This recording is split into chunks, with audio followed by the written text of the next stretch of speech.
Hello and a warm welcome to another episode of Her Voice on Majak TV, a platform where we spotlight and celebrate women making remarkable strides in their fields. I'm your host, Nyumakoli, and tonight we bring you yet another inspiring story of leadership and resilience. Our guest is a woman whose work has been instrumental in shaping one of the biggest media events in the Gambia.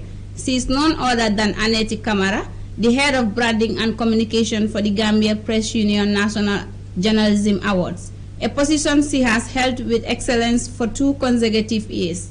We will be talking about her inspiring journey, the challenges she has faced, her motivation, and her advice to the young women in the media. Stay tuned. This promises to be a powerful and enlightening conversation. You are welcome, Annette. Thank you.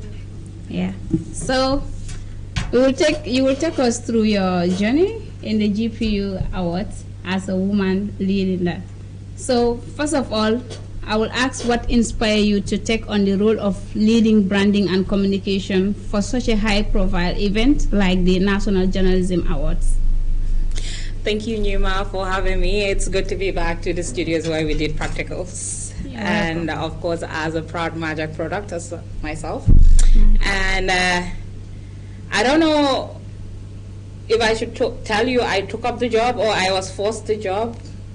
I don't know which one sounds right, but personally, as Annette, I'm not sure. The past 3 years with the National Journalism Awards have been an interesting and incredible journey. I'm a big fan of women supporting women and women in the media, and because of my role as President Women Journalists Association of the Gambia, I deemed it necessary to support a woman that was the chairperson for the GPU Awards, and that was why I actually took part in the GPU Awards, not because I was actually really interested, but because Aisatu is the chairperson. She's my girl, and of course she was the vice president of the GPU, and by virtue she was also the chairperson of the GPU Awards. And for me, it was just logical that she needed my service. I offered. So, do you mean Aisatu was the reason you took up Absolutely. this? I'd say this anywhere. I've never actually been a part of the GPU Awards fully until Aisatu became the awards chairperson. I've been attending GPU Awards as a staff of the radio I was working with, or probably as having an invitation as the president of Women Journalists Association, but not necessarily actively taking part in GPU Awards until she became the chairperson of the GPU Awards, and she actually requested for my service, and I happily, proudly, and with pride volunteered to support and see her succeed in her endeavors. It's good that Aisatu is the chairperson. So Absolutely. Now that Annette is leading the GPU, excellent awards. When they say a woman, Annette is a woman leading. GPU is the umbrella body. So as a woman leading this, successfully leading this journalism award last year, and it was successful. And this year too, we were given this role. So how does it feel, successfully hosting it last year, and this year too, you were given the role to, host it this year as well? So I think it's a great feeling. The first year was a little bit too tense and too tight. And of course, last year was a bit more easier, and of course, it's always more challenging. And this is going to be my 3rd year as the head of comms and branding for National Journalism Awards. And fundamentally, every successful event depends on how much branding and visibility and PR it has. And as communications, we are the face of the awards. And of course, the award has a team of people that are behind the scene doing what they do. But most of the time, a lot of people tend to see Annette more often. Okay. Because I'm doing branding and communication. That is why I'm everywhere talking about the awards. I'm everywhere on social media talking about GPU Awards, on all social media platforms, on all media houses, going out here and there, having conversation with past award winners, with sponsors, with partners, with the judges, with everybody. Mm-hmm. So this makes it quite an interesting journey, because as women, when we lead, I think we lead with passion and love. Definitely. Yeah. It's not about the experience or because I am part of the media, but I mean, I think I'm just doing this with all the love I have in the world. And I think as a woman and a leader as well, it is for me to set the pace for young girls and women within the media industry to understand that you have potentials, you have chances, you have opportunities, you have capacities, you have capabilities to do what you want to do irrespective of who you are, where you come from. And for me, it's like I am giving back to the media industry in the Gambia, and I am equally inspiring young girls and women in the media to take up leadership roles, to take up positions and not be behind the scenes all the time. I feel that a lot of us can do it, and if you ask me, I'll tell you in the next 5 years, the Gambian industry will be women. Wow. Yeah.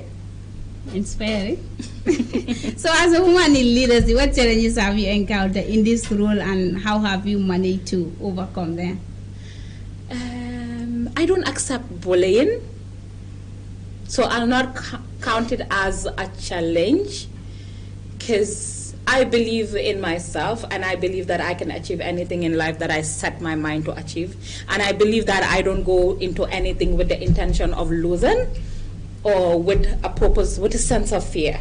When I work out with all the zeal and energy in me, and I always tell people that know me, for me it's confidence 101.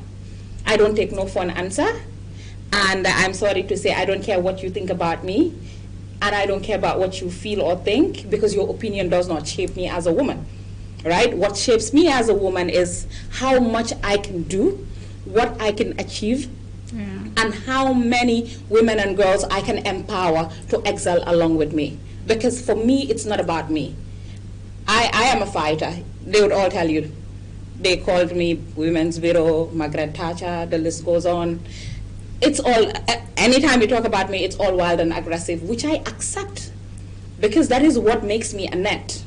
But then I've realized that there are a lot of women and girls within the media industry that are bright, bold, beautiful, brilliant, the bees go on, but because they are not too confident and they don't believe so much in themselves, they tend to shy away even when they can do it.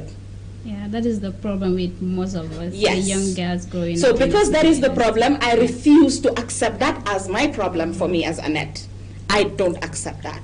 So this is why I said I wouldn't call it a challenge, because I don't accept bullying. Nobody bullies me. So you said you don't accept bullying rather. Yes. So was there a time that you were bullied? All the time. Wow. All the time. You talk about being on the screen, they tell you, oh, she's too fat, she's not beautiful. Wow. I don't care.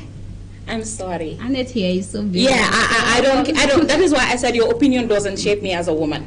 And for me, you ask me, I don't believe that you need to be a beauty queen to be on the screens, right? Yeah. I don't believe that you need to have some type of body to be on the screens, and I don't believe that you need to look in certain way to be part of the media industry. And I believe that my place in the media industry is not being on the screen. My place in the media is behind the screens, where decisions are being made for all other women and girls within the media industry. Because this is what we lack as a Gambia. This is what we lack as a media industry. Women comprises of more than 50% of the workforce in the Gambian industry. Radio, TV, newspaper. All these young girls are reporters, are presenters, are hosts. Yeah. Now we have a bunch of young girls that are graduating from both the university and Majak as young journalists, as young reporters. Very creative, very ambitious, bright-minded, and the list goes on. These young women and girls have a lot of potentials, and we want to limit them to just as reporters. When do we get to managerial positions? I'll always say this wherever I go to. You look at JRTS in its history from 96 to date. All the directors and managers, there is no woman. Yeah. And you want to tell me there are no women in JRTS? Of course. There are a lot of them with masters and BScs. Yeah. Can they not be managers and directors? They can. Absolutely. You go to our newspapers, there are a lot of women and girls. How many editors as women do we have? Uncountable. A lot. You go to our radio stations, most of the women that are there are just on air. Now it's time for us to change the narratives and the dynamics where women lead. And we don't just lead, jigen la. No, we lead because we are competent and capable to lead. This is the spirit of leadership, and this is the challenge we ought to fight. We need to fight, and we are fighting as we go. Because we're all going in for our BScs, we're all going in for our masters. We all learn and grow and be women in the future that people look up to. Not just to be, she's just beautiful, she's good at reading the news. No, we're changing that narrative. Yeah. This is her voice, and Annette here shows you that this is her voice. So, what keeps you motivated to continue excelling in this space, especially knowing you have been trusted with this responsibility for 2 consecutive years? So what keeps me going with the National Journalism Awards is that I'd love to see people win. I love to celebrate people. And this is what the National Journalism Awards is all about. And that means it's complementing my passion, my love, and my interests. And I obviously equally have to contribute to celebrating people and equally encourage a lot of women and girls to apply for National Journalism Awards. If you look at the history of the GPU Awards from inception, where it started from, this is going to be the 10th year, right? When it started, we did not have more than 3 women that are nominated, maximum 5. We don't have more than 2-3 women win. And now the story have changed. Last year, Mariama Sankano emerged as Journalist of the Year. She's a woman. We had more than 10 women nominated. We had almost 7 women win awards. So this is a success story. This is a pride I talk about. This is one thing I'll be proud of, and this is one thing that makes me happy. Right? And this is one thing I'd love to do voluntarily for as long as it takes, as long as we are going to celebrate Gambian journalists and the women in the media. Yes, it doesn't matter who you are. But I must say this, I am a fan of women in leadership, but I'd always advocate for women, but it doesn't mean that we would not talk about our male counterparts that are doing exceptionally well, that are doing extremely well. We have to appreciate them. We have to partner with them. We equally have to make them our allies if we want to achieve success, because we all came from homes that have parents. We are all born to fathers. We all have fathers. We all have brothers and uncles that we go home to. And we all have our partners or our husbands at home. So we have to work as a team to support each other to grow and excel. It's not just, one-sided advocacy. It's an all sides. I hope this year's awards, women will go home with, so much awards than men. Well, if you ask me, I'll tell you, I'm sorry to say this to the awards committee, but when I speak in my capacity as a woman, I'm not talking about the awards, I'm talking about women in the media. If you ask me, I'll tell you, I'm going to send the same challenge to women and girls in the media again, that this year's women's reporting category, I don't expect it to go to a male journalist. If we talk about women's reporting category, I expect women to win this category. I expect women to win this award, because if you ask me, I'll tell you, women should know what women go through and should be able to tell women's stories better than men do. So I am expecting that this year's women's reporting category goes to a woman, and Mariama Sankano or whoever is going to be there, I'd want it to be a woman. If you ask me, I tell you, I want the Journalist of the Year to be a woman. Yes. So finally, what message or advice would you say with your women who aspire to work in the media and take up leadership roles? One thing I'll tell Gambian women and women in the media is that you are worth more than what they tell you. You are worth more than what they tell you. And believe in yourself and achieve anything in life. Competence knows no gender. You don't have to be a man to be competent. You don't have to be a woman.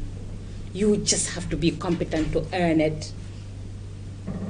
So to all women and girls in the media, watch out for yourself, support each other, grow, and excel whilst you're there.